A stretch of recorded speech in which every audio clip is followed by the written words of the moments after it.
नमस्कार मित्रों। तो आज हम यहाँ पे एक कहानी की बात करेंगे। कहानी में एक माँ और उसके मृतक बच्चे की कहानी है, तो आप उसे अंत तक जरूर सुने। एक स्त्री अपने बच्चे को लेकर रोती हुई गौतम बुद्ध के पास आती है और कहती है, प्रभु, मैं बहुत आशा से आई हूँ। मैं जानती हूँ कि आप परम ज्ञानी हैं और सब कुछ आपके लिए संभव है। इसलिए कृपया मेरे मृतक बच्चे को जीवित कर दीजिए। मैं आपका यह उपकार कभी नहीं भूलूंगी। उस स्त्री को बुद्ध के पास उन लोगों ने भेजा था जो लोग बुद्ध से ईर्ष्या करते थे। उनका उद्देश्य यह था कि बुद्ध सभी की नज़रों में गिर जाए। उस स्त्री का पुत्र वास्तव में मर गया था, लेकिन वह नहीं जानती थी कि उसका और उसके मर चुके पुत्र का इस्तेमाल बुद्ध को बदनाम करने के लिए किया जा रहा था। उसे सिर्फ बताया गया था कि बुद्ध वास्तव में उसके पुत्र को जीवित कर सकते हैं। प्रभु, क्या आप मेरे पुत्र को बचाएंगे? स्त्री पूछती है। वहाँ उपस्थित सभी बुद्ध की प्रतिक्रिया का इंतजार कर रहे थे।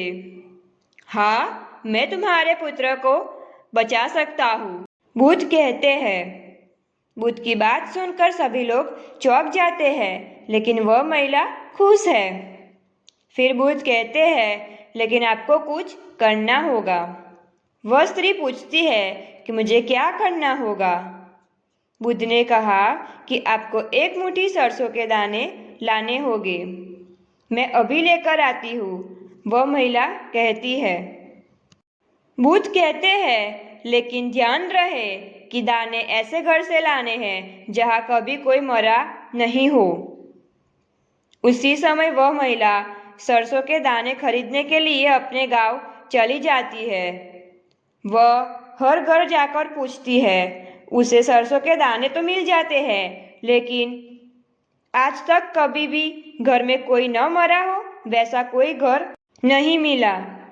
फिर वह महिला समझ गई कि मृत्यु एक अनिवार्य सत्य है जिसे कोई नहीं बदल सकता। वह महिला बुद्ध से मिलती है और कहती है कि वह इस बात को कहीं ना कहीं जानती तो थी, लेकिन स्वीकार नहीं करना चाहती थी। आपने बिना कुछ कहे ही मुझे इस सत्य की जानकारी दे दी। बुद्ध कहते हैं कि प्रकृति का नियम है कि जन्मे हुए सब मर जाते हैं। मृत्यु सभी को आनी है, चाहे कोई सुंदर, कौरूप, बूढ़ा या जवान हो। बुद्ध कहते हैं कि हमारा वास्तविक संसार दुख और पीड़ा का खेल है, इसीलिए हर कोई मरेगा। इस कहानी से हमें यह सीख मिलती है कि जो जन्मेगा वो मरेगा, इसीलिए आपको हर सुख दुख का आनंद लेना चाहिए। और ऐसी ही वीडियो देखने के लिए हमारी चैनल को लाइक, शेयर और सब्सक्राइब कीजिए।